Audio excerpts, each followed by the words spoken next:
지금 이 방송을 듣고 계신 분들께 의사로서 단도직입적으로 말씀드리겠습니다. 여러분이 매일 아무 생각 없이 하고 있는 목욕 습관 때문에 실제로는 심장과 뇌혈관이 매일 시험대에 오르고 있습니다. 특히 75을 넘기신 분이라면 오늘 말씀드릴 내용을 모르고 계속 씻고 계신다는 것 자체가 이미 위험 신호입니다.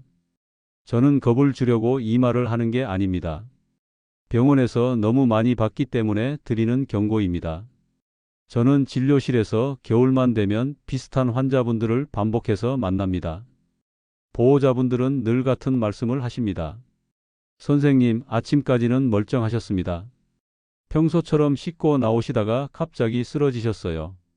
이 말 속에 문제의 핵심이 다 들어 있습니다. 평소처럼, 늘 하던 대로. 많은 어르신들이 이렇게 생각하십니다. 평생 해온 습관인데 뭐가 문제냐고 말입니다. 하지만 의사 입장에서 보면 바로 그 생각이 가장 위험합니다. 몸은 나이에 따라 분명히 변합니다. 혈관은 예전처럼 부드럽지 않고 혈압을 조절하는 속도도 느려집니다. 심장은 예전보다 여유가 없고 피부는 얇아지고 신경은 둔해집니다. 그런데 습관만 젊을 때 그대로라면 언젠가는 사고가 날 수밖에 없습니다. 저는 이걸 진료실에서 결과로 봅니다. 쓰러진 뒤에, 다친 뒤에, 후회 속에서 마주합니다. 오늘 제가 말씀드릴 이야기는 한 어르신의 실제 사례를 바탕으로 합니다. 하지만 이 이야기를 특정한 누군가의 일로 듣지 마십시오. 지금 이 방송을 듣고 계신 여러분 자신의 이야기일 수도 있고, 여러분 곁에 계신 배우자나 친구의 이야기일 수도 있습니다. 그 어르신은 평생 깔끔하기로 소문난 분이었습니다. 하루라도 씻지 않으면 몸이 찝찝해서 잠을 못 이루셨고, 뜨거운 물에 몸을 푹 담가야 하루 피로가 풀린다고 굳게 믿고 계셨습니다. 때를 밀지 않으면 몸이 더러운 것 같아 견딜 수 없다고 하셨습니다. 본인 스스로는 누구보다 건강을 잘 챙긴다고 생각하셨습니다. 그런데 어느 겨울 저녁, 늘 하던 대로 목욕을 마치고 나오시던 순간 욕실 바닥에 그대로 주저앉으셨습니다. 머릿속이 하얘지고 눈앞이 캄캄해지더니 다리에 힘이 빠졌다고 하셨습니다. 다행히 가족이 집에 있어서 바로 도움을 받았지만 만약 혼자 계셨다면 상황은 전혀 달라졌을 겁니다. 이런 경우 실제로 혼자 계시다 발견이 늦어지는 사례도 적지 않습니다. 병원에 오셔서 어르신은 저에게 이렇게 말씀하셨습니다. 선생님, 저는 평생 이렇게 씻어왔습니다. 그런데 왜 갑자기 이런 일이 생긴 겁니까? 이 질문을 들을 때마다 저는 마음이 무거워집니다. 답은 늘 같습니다. 젊을 때는 버텼지만 지금의 몸은 더 이상 같은 방식으로 버티지 못한다는 겁니다. 검사 결과 단순한 어지럼증이 아니었습니다. 급격한 온도 변화로 인해 혈압이 크게 흔들렸고 그 과정에서 뇌와 심장이 큰 부담을 받았습니다. 피부 상태도 심각했습니다. 겉으로 보기엔 깨끗해 보였지만 보호막은 이미 무너져 염증이 생기기 직전이었습니다. 이 모든 원인은 병이 아니라 습관이었습니다. 여러분, 욕실은 생각보다 훨씬 위험한 공간입니다. 특히 겨울철 욕실은 고령자에게 가장 위험한 장소 중 하나입니다. 따뜻한 거실에서 차가운 욕실로 이동하는 그 짧은 시간 동안 몸 안에서는 큰 변화가 일어납니다. 하지만 대부분의 분들은 그 변화를 느끼지 못한 채 아무 준비 없이 문을 열고 들어갑니다. 그래서 저는 오늘 처음부터 분명히 말씀드립니다. 75이 넘으셨다면 이제 목욕은 개운함의 문제가 아닙니다. 안전의 문제입니다. 기분의 문제가 아니라 생존의 문제입니다. 지금부터 말씀드릴 내용 중 하나라도 지키지 않고 계시다면 여러분의 욕실은 이미 위험한 공간입니다. 첫 번째로 꼭 말씀드리고 싶은 것은 이것입니다. 욕실이 따뜻해지기 전에는 절대로 옷을 벗지 마십시오. 이 한 문장은 제가 진료실에서 가장 자주, 가장 강하게 드리는 조언입니다. 많은 어르신들이 욕실에 들어가자마자 습관적으로 옷을 벗습니다. 춥다는 느낌이 들기도 전에 몸이 먼저 반응합니다. 그리고 이렇게 생각하십니다. 뜨거운 물 틀면 금방 따뜻해질 텐데 뭐가 문제냐고 말입니다. 하지만 의학적으로 보면 이 순간이 가장 위험합니다. 따뜻한 거실에 있다가 차가운 욕실로 들어가는 순간 피부와 혈관은 차가운 공기에 노출됩니다. 혈관은 놀라서 급격히 수축합니다. 이때 혈압은 갑자기 치솟습니다. 옷을 벗으면 차가운 공기에 노출되는 면적이 더 넓어지면서 이 반응은 더 강해집니다. 그 상태에서 뜨거운 물을 틀거나 욕조에 들어가면 상황은 정반대로 바뀝니다. 이번에는 혈관이 한꺼번에 확장됩니다. 혈압은 다시 급격히 떨어집니다. 문제는 여기서 끝이 아닙니다. 목욕을 마치고 다시 차가운 공간으로 나오면 혈관은 또다시 수축합니다. 짧은 시간 안에 혈압이 오르고 떨어지고 다시 오르는 극단적인 변화를 반복하게 됩니다. 이 현상을 우리는 히트 쇼크라고 부릅니다. 이 충격을 심장과 뇌혈관이 견디지 못하면 그 자리에서 의식을 잃거나 쓰러질 수 있습니다. 특히 고혈압, 심장질환, 당뇨가 있으신 분들은 혈관의 조절 능력이 떨어져 있기 때문에 훨씬 더 위험합니다. 젊을 때는 아무 일 없었던 행동이 지금은 생명을 위협하는 행동이 되는 이유가 바로 여기에 있습니다. 그래서 저는 분명히 말씀드립니다. 목욕하기 최소 20분 전에는 욕실 공기를 거실과 비슷한 온도로 만들어 두셔야 합니다. 난방기가 있다면 미리 켜 두십시오. 난방기가 없다면 샤워기로 뜨거운 물을 틀어 욕실 안에 김이 차도록 하십시오. 공기가 훈훈해졌다고 느껴질 때까지 기다리십시오. 그전에는 절대로 옷을 벗지 마십시오. 진료실에서 많은 분들이 이렇게 말씀하십니다. 난방비가 아깝다고 말입니다. 하지만 의사로서 단호하게 말씀드립니다. 난방비와 생명을 비교할 수는 없습니다.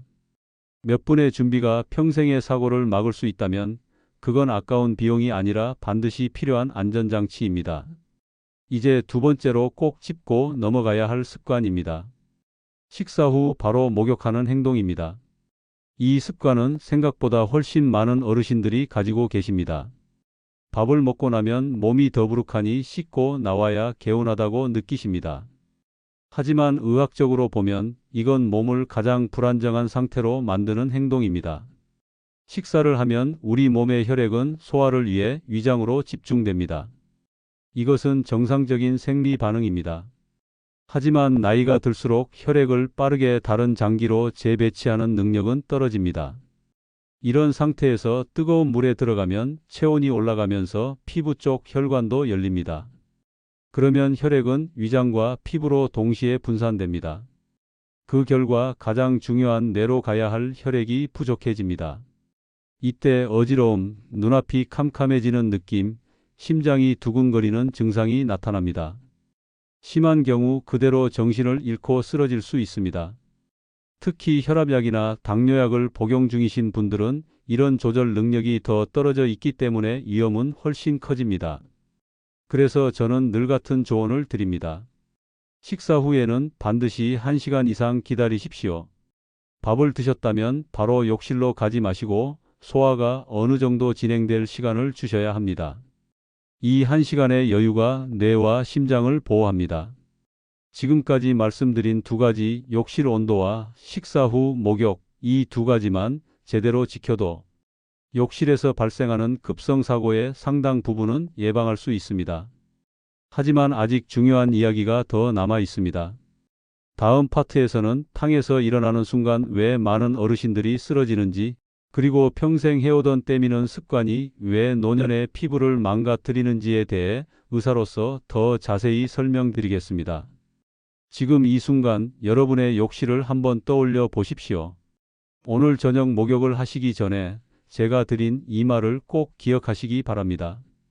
앞선 파트에서 욕실 온도와 식사 후 목욕이 왜 위험한지 말씀드렸습니다. 그런데 진료실에서 제가 가장 많이 듣는 말은 이런 겁니다. 선생님, 저는 쓰러질 뻔한 적은 없어요. 그냥 가끔 어지럽기만 한데요. 바로 그 가끔이 문제입니다. 어지럽다는 건 몸이 이미 경고 신호를 보내고 있다는 뜻입니다. 그 신호를 무시하고 계속 같은 행동을 반복하면 어느 날은 어지러움으로 끝나지 않습니다. 이제 세 번째로 반드시 짚고 넘어가야 할 이야기를 하겠습니다. 탕에서 나오는 순간입니다. 실제로 욕실 사고가 가장 많이 발생하는 시점이 바로 이때입니다. 씻고 나올 때 몸을 일으키는 아주 짧은 순간입니다. 많은 어르신들이 이 부분을 너무 가볍게 생각하십니다.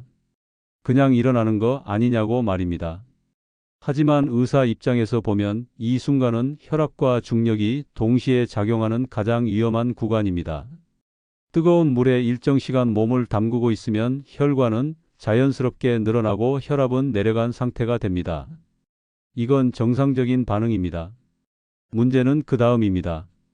물속에 있을 때는 수압이 다리를 눌러주고 있어서 혈액이 비교적 위쪽에 머뭅니다. 그런데 갑자기 벌떡 일어나면 다리를 누르던 수압이 한꺼번에 사라지면서 혈액이 중력을 타고 아래로 쏠립니다.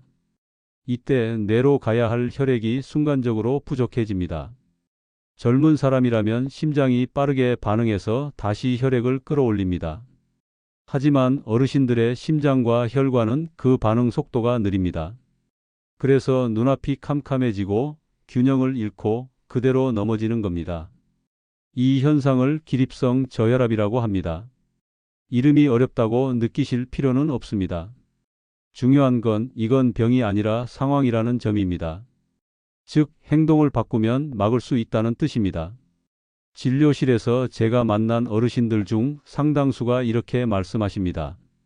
선생님, 탕에서 나오다가 다리가 풀린 적은 있었어요. 그때 벽을 잡아서 넘어지지는 않았는데요. 저는 이 말을 들을 때마다 가슴이 철렁합니다. 그건 운이 좋았던 겁니다. 다음번에도 벽을 잡을 수 있다는 보장은 없습니다. 욕실 바닥은 미끄럽고 넘어지는 방향은 예측할 수 없습니다. 머리를 다치면 상황은 완전히 달라집니다. 그래서 저는 어르신들께 반드시 3단계로 나누어 움직이시라고 말씀드립니다. 첫 단계는 아직 물속에 있을 때입니다. 일어나기 전에 잠시 그대로 앉아 계십시오. 숨을 천천히 고르고 몸이 괜찮은지 느껴보셔야 합니다. 두 번째 단계는 탕 가장자리에 걸터 앉거나 무릎을 꿇은 상태입니다. 이 상태에서 다시 잠시 기다리십시오. 몸이 중력 변화에 적응할 시간을 주는 겁니다. 세 번째 단계는 어지러움이 없는지 확인한 뒤 손잡이나 벽을 잡고 천천히 일어나는 것입니다. 이 과정이 번거롭게 느껴지실 수 있습니다. 하지만 이 몇 초의 여유가 낙상과 큰 부상을 막아줍니다. 병원에서 수술대에 누워 몇 달을 고생하는 것과 비교하면 이 기다림은 너무나도 짧은 시간입니다. 이제 네 번째로 많은 분들이 절대 포기하지 못하는 습관에 대해 말씀드리겠습니다. 바로 떼미는 습관입니다. 진료실에서 이 이야기를 꺼내면 어르신들 반응은 거의 비슷합니다. 선생님, 때를 안 밀면 몸이 더러워진 것 같아서 못 참겠어요. 이 말에는 오랜 세월 쌓인 믿음이 담겨 있습니다. 하지만 의사로서 분명히 말씀드립니다. 지금 나이의 때를 미는 건 청결이 아니라 자해에 가깝습니다. 여러분이 때라고 부르며 밀어내는 그 물질은 단순한 노폐물이 아닙니다. 피부 표면을 보호하는 중요한 방어막입니다. 이 보호막은 수분이 날아가지 않도록 잡아주고 외부 세균이 침투하지 못하게 막아줍니다. 젊을 때는 피부가 두껍고 회복력도 좋아서 크게 문제가 되지 않았습니다. 하지만 나이가 들면 피부는 얇아지고 재생 속도도 느려집니다. 거친 수건으로 반복해서 문지르면 피부 표면에는 미세한 상처가 생깁니다. 눈에 보이지 않을 뿐입니다. 이 작은 상처를 통해 세균이 들어가면 염증이 생깁니다. 처음에는 가려움으로 시작합니다.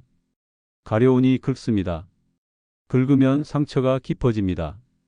이렇게 악순환이 시작됩니다. 진료실에서 다리 피부가 갈라지고 피딱지가 앉은 채 오시는 어르신들을 저는 수도 없이 봤습니다. 많은 분들이 이렇게 생각하십니다.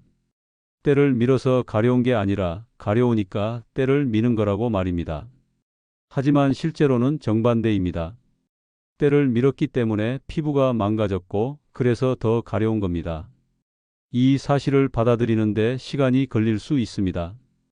평생 믿어온 방식이 틀렸다는 걸 인정하는 건 쉽지 않기 때문입니다. 하지만 의사로서 단호하게 말씀드립니다. 지금부터는 거친 때수건, 샤워 타월은 정리하셔야 합니다. 씻을 때는 부드러운 손으로 거품만 살살 사용해도 충분합니다. 실제로 그렇게 씻어도 위생에는 아무 문제가 없습니다. 오히려 피부 면역력은 훨씬 좋아집니다. 다섯 번째로 말씀드릴 내용은 목욕 횟수입니다. 많은 어르신들이 이렇게 말씀하십니다. 나이 들수록 냄새가 날까봐 매일 씻어야 하지 않느냐고 말입니다. 하지만 의학적으로 보면 이건 잘못된 상식입니다. 나이가 들면 피부에서 나오는 기름의 양은 크게 줄어듭니다. 이미 보호막이 부족한 상태입니다.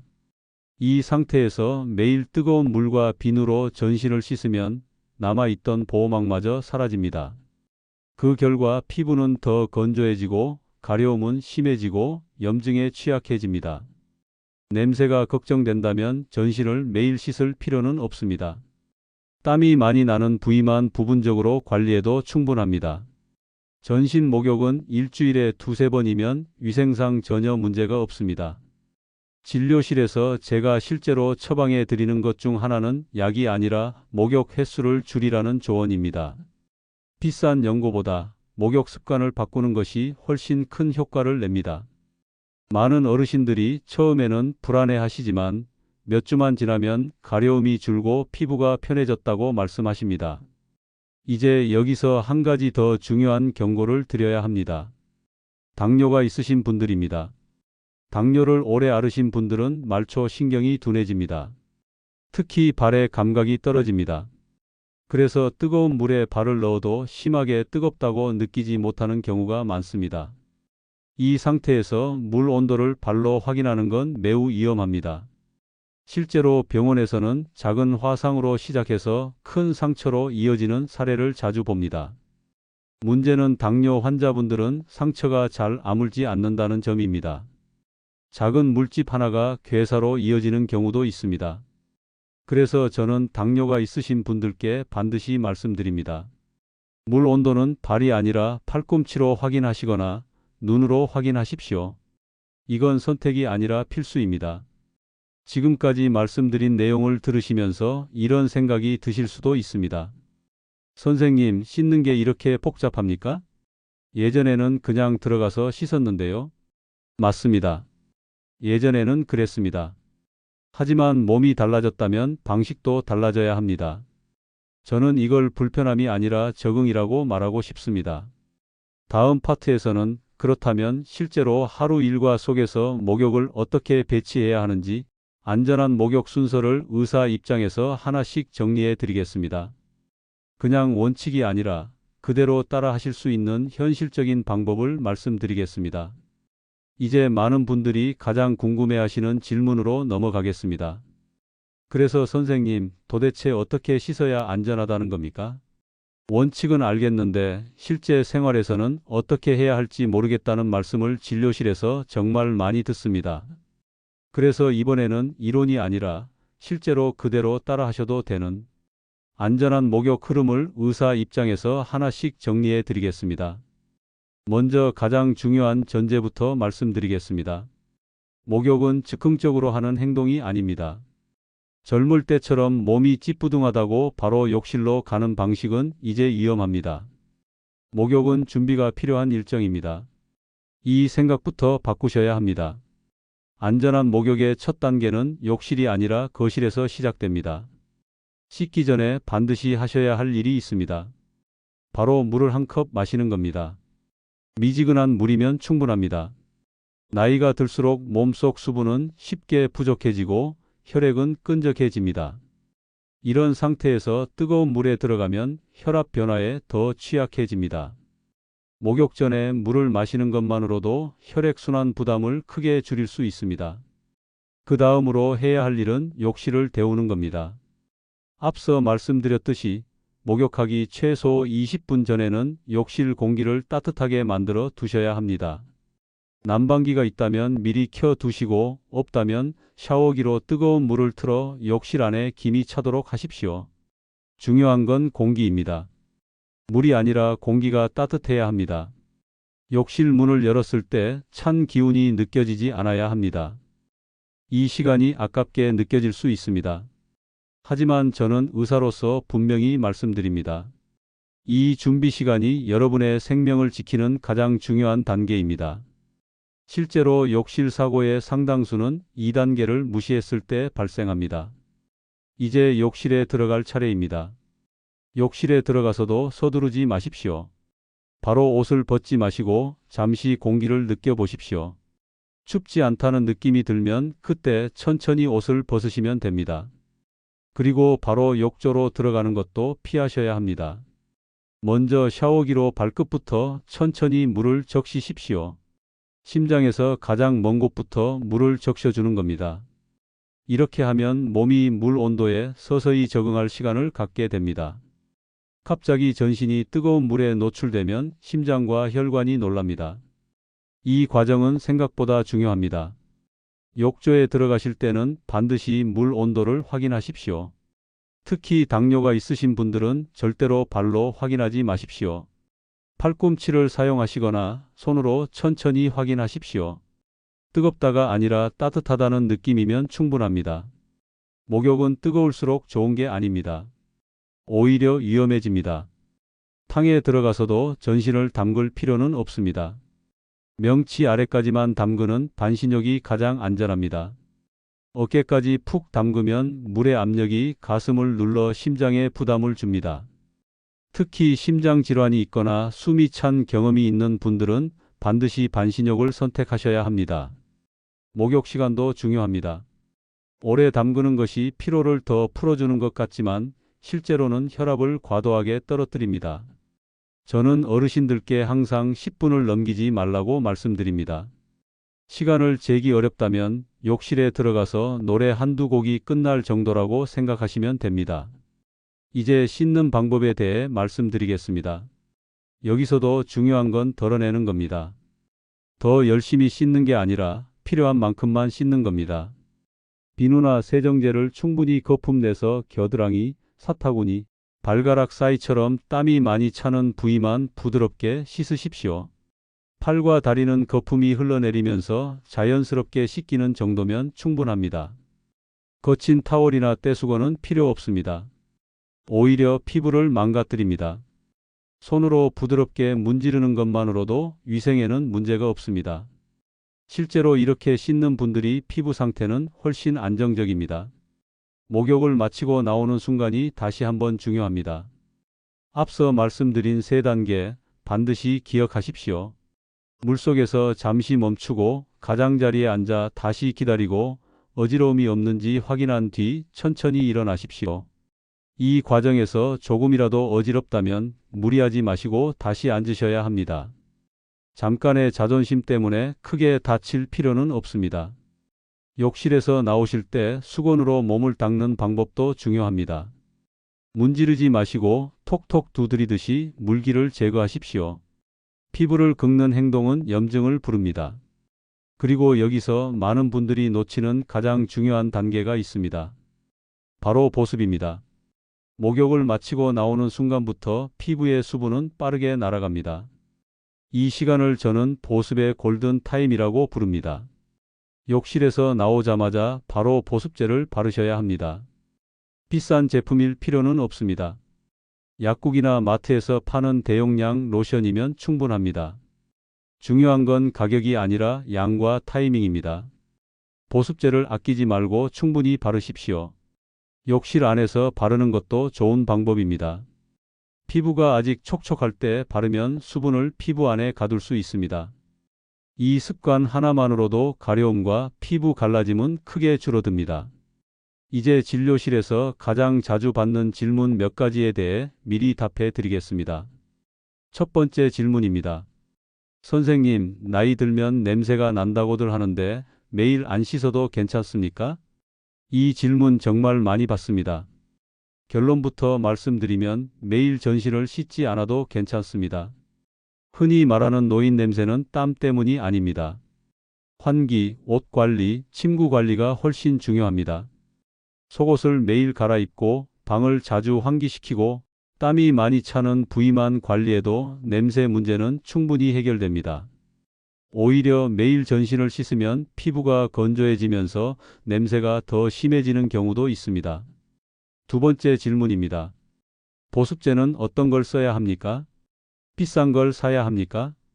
의사로서 솔직히 말씀드리면 비싼 화장품은 필요 없습니다.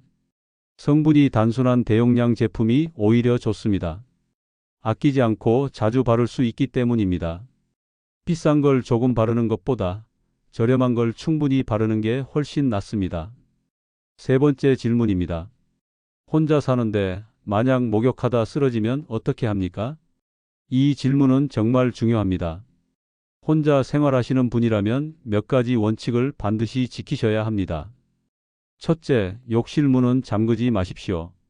둘째, 휴대전화는 방수팩에 넣어 욕실 근처에 두십시오. 셋째, 목욕 전에 가족이나 지인에게 지금 씻으러 들어간다고 한 통의 전화나 메시지를 남기십시오. 이 작은 준비가 생명을 지킬 수 있습니다. 여러분, 지금까지 말씀드린 내용이 처음에는 번거롭게 느껴질 수 있습니다. 하지만 딱 일주일만 실천해 보십시오. 몸이 먼저 변화를 느낍니다. 가려움이 줄고 씻는 시간이 덜 부담스럽고 목욕이 두려운 시간이 아니라 편안한 시간이 됩니다. 다음 파트에서는 오늘 말씀드린 내용을 다시 한번 정리하면서 왜 이 습관들이 노년의 삶의 질을 크게 바꾸는지, 그리고 실제로 이런 변화를 통해 건강을 되찾은 사례를 의사 입장에서 마무리해서 말씀드리겠습니다. 이제 마지막으로 의사로서 꼭 마무리하고 싶은 이야기를 드리겠습니다. 지금까지 들으신 내용을 다시 떠올려 보시면 공통점이 하나 있습니다. 새롭고 어려운 치료법이 아니라 그동안 아무 생각 없이 해왔던 습관을 조금 바꾸는 이야기라는 점입니다. 그런데 바로 이 작은 차이가 노년의 삶을 완전히 갈라놓습니다. 저는 진료실에서 늘 두 부류의 어르신을 봅니다. 한 분은 나이가 들어도 비교적 건강하게 일상을 유지하시는 분들입니다. 다른 한 분은 특별한 큰 병이 있었던 것도 아닌데 작은 사고를 계기로 생활이 급격히 무너지는 분들입니다. 그 차이를 만드는 것은 대단한 건강 비법이 아닙니다. 대부분 생활 습관, 그 중에서도 목욕처럼 자주 반복되는 행동입니다. 앞서 말씀드린 그 어르신 이야기를 다시 떠올려 보겠습니다. 처음 병원에 오셨을 때 그분은 목욕이 두려워졌다고 하셨습니다. 씻다가 또 쓰러질까봐 무섭다고 말입니다. 사실 이런 공포는 너무나 자연스러운 반응입니다. 하지만 저는 그분께 목욕을 하지 말라고 하지 않았습니다. 대신 방식을 바꾸자고 말씀드렸습니다. 그리고 오늘 여러분께 말씀드린 바로 그 방법들을 하나씩 실천해 보시도록 권해드렸습니다. 처음에는 번거롭다고 하셨습니다. 욕실을 미리 데우는 것도 귀찮고 기다리는 것도 답답하다고 하셨습니다. 때를 안 미는 건 더더욱 어색하다고 하셨습니다. 하지만 일주일이 지나고 2주가 지나자 반응이 달라졌습니다. 가려움이 줄었고 밤에 긁느라 깨는 일이 없어졌다고 하셨습니다. 무엇보다 목욕 시간이 두렵지 않아졌다고 하셨습니다. 이게 바로 변화의 핵심입니다. 나이가 들면 몸이 예전 같지 않다는 사실을 받아들이는 것, 그리고 그에 맞게 생활 방식을 조정하는 것. 이걸 실패하면 사소한 습관 하나가 큰 사고로 이어집니다. 반대로 성공하면 병원보다 집에서 보내는 시간이 훨씬 편안해집니다. 여러분, 저는 의사로서 오래 사는 것보다 더 중요하게 생각하는 게 있습니다. 바로 덜 아프게, 덜 다치면서 사는 겁니다. 욕실에서 쓰러지는 사고는 단순한 불편으로 끝나지 않습니다. 낙상으로 골절이 생기면 회복에 몇 달이 걸립니다. 그 몇 달 동안 근육은 빠지고 자신감은 떨어지고 결국 활동량이 줄어듭니다. 그 다음부터는 악순환입니다. 하지만 이 모든 시작은 아주 사소한 순간입니다. 욕실에 들어가기 전 몇 분의 준비, 탕에서 나올 때의 잠깐의 기다림, 떼수건을 내려놓는 결단. 이 작은 선택들이 모여서 남은 삶의 방향을 바꿉니다. 그래서 저는 오늘 이 방송을 듣고 계신 여러분께 부탁드리고 싶습니다. 오늘 당장 모든 걸 완벽하게 바꾸려고 하지 마십시오. 대신 한 가지만 정하십시오. 욕실을 미리 데우는 것, 식사 후 1시간 지키는 것, 탕에서 천천히 일어나는 것, 이 중에서 하나만이라도 오늘부터 실천해 보십시오. 그 하나가 다음 변화를 부릅니다. 그리고 가능하다면 이 내용을 혼자만 알고 계시지 마십시오. 가족에게, 배우자에게, 친구에게 조심스럽게 이야기해 주십시오. 잔소리가 아니라 실제로 병원에서 보고 들은 이야기라고 전해 주시면 됩니다. 많은 어르신들이 본인 일에는 둔감하지만 가족 이야기가 나오면 귀를 기울이십니다. 특히 혼자 생활하시는 분들께는 다시 한번 강조드립니다. 욕실 문은 잠그지 마십시오. 휴대전화는 가까이에 두십시오. 목욕 전에 누군가에게 한 통의 연락을 남기십시오. 이런 준비는 비겁한 게 아닙니다. 현명한 겁니다. 나이가 들수록 도움을 받을 수 있는 구조를 만드는 것이 진짜 건강관리입니다. 오늘 제가 말씀드린 내용은 화려하지 않습니다. 하지만 이건 수십 년 동안 진료실에서 반복해서 확인한 가장 현실적인 조언입니다. 저는 이 방송을 통해 여러분이 병원 침대 위가 아니라 집 욕실에서 더 안전하게 하루를 마무리하시길 바랍니다. 마지막으로 이 한 문장만 기억해 주십시오. 목욕은 버티는 시간이 아니라 보호받아야 할 시간입니다. 몸을 혹사시키는 의식이 아니라 몸을 지켜주는 과정이어야 합니다. 오늘부터라도 욕실을 조금 다르게 사용해 보십시오. 그 변화가 여러분의 내일을 지켜줄 겁니다. 지금까지 의사로서 그리고 먼저 이 길을 본 사람으로서 말씀드렸습니다. 부디 다치지 마시고 아프지 마시고 안전하게 하루를 마무리하시길 바랍니다.